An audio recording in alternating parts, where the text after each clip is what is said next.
Hey Andy, we're gonna go over some exercises to get that hip feeling better. So first thing, once you get the foam roller back, we want to go ahead and work on going up through that IT band up into the glutes. So you can do this with a foam roller. You can also do this with a baking pin. So don't tell Robin I told you this, but you can take the baking pin and just roll through the outside here. Now there's kind of a common misconception that the more painful this is, the better. That's not really true. So you want to have a decent amount of pressure in there, but it really shouldn't cross like a 3 out of 10 in terms of, it's okay if it's a little uncomfortable. If you have to close your eyes or bite your tongue, that's too hard. Your body actually develops a protective response, actually tightens up to try to protect against that. So that's definitely not the answer we're looking for.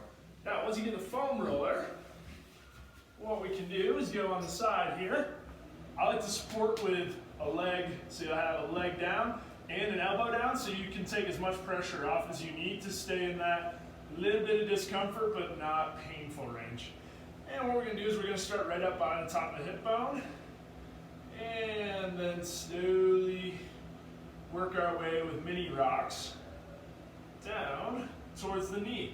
Now it should take you about a minute to get from hip down to knee. With that, like I said, just little mini oscillations here. You do want to make sure that you don't get leaned back too far and you're just on the hamstring. You want to be on that IT and that quad. And it should be a little tender, but that's why you can use your hands and your legs to offload as much as you need. So 1 minute of that guy. Then, so I got a 45-pound plate here, but you can use like two 2x4s. Screwed together works perfect. What we're going to do is we're going to stand on here with the right leg. We want to think about like our hips have like lasers on them. We want to keep our hips totally straight. And what we're going to do is bend our knee. I want you to tap just your heel. So not the whole foot, just your heel, back up, heel, back up. Making sure that the belt line stays completely level the whole time. I don't want to see any of this stuff. So down, back up. So would love to see 15 of those guys. Now, next one we're going to do, we'll just move you on back here. So we're going to come here, cross our leg over. Now you can do this on like the edge of the couch. You can do it on the ground as well. I just stand up here for convenience purposes. And what we're going to do is stretch forward. Now we should feel a pretty big stretch in our butt with this. So with stretch, it's important that we hold for at least 30 seconds, otherwise we don't really get the muscular changes that we're looking for. So hang out here 30 seconds. I'd suggest doing the other side as well, just to make sure that you don't end up super loose on one side and kind of tight on the other side, or this might create an imbalance there. So then the next one we're going to do, turn you sideways here. So find a good stable wall, and what we're going to do, these are called Captain Morgans, and you'll see why in a second.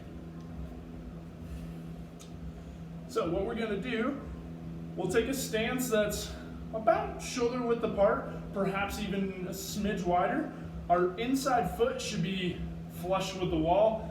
Outside foot, like I say, about shoulder width apart. Then what we're going to do is we're going to bend our inside knee, push into the wall. Whew, I got a little wide there. If it proves to be too difficult, you can bring this outside leg in a little more. Hold here, arms out in front of you. Now you'll notice that my hip's not on the wall, so we don't want to do this. We have to actually push with this hip, we have to push out into the wall.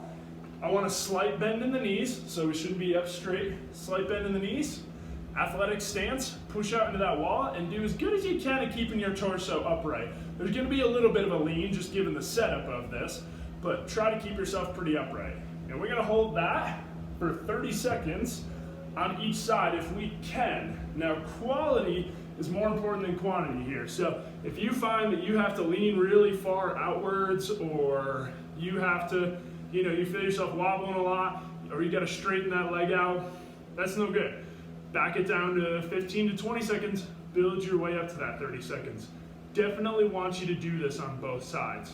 Now, With the trochanteric bursitis, it's pretty common that while you're going through some of this, you will feel a little bit of discomfort. A little bit of discomfort's okay. 3 out of 10, that's all right. It shouldn't cross a 5 out of 10. At no point should any of this get painful. You just may notice that you can tell the hip is feeling it. So little bit, okay. A lot of it, not okay. So if on any of this you're noticing it, back the reps down a little bit, or feel free to let me know. Good gauge too is 2 hours after you do this, you should go back to baseline. And what I mean by that is if you woke up and throughout the day you're a 0 out of 10, during your exercises you go to a 3 out of 10, 2 hours after you're done, you should go back to a 0 out of 10. If not, that means that our volume's just a smidge too high. We're gonna want to adjust that a little bit. Now, if you have any questions about this, feel free to let me know. I'd love to watch you go through these, make sure our form's looking good, and make sure that you are squared away and good to go.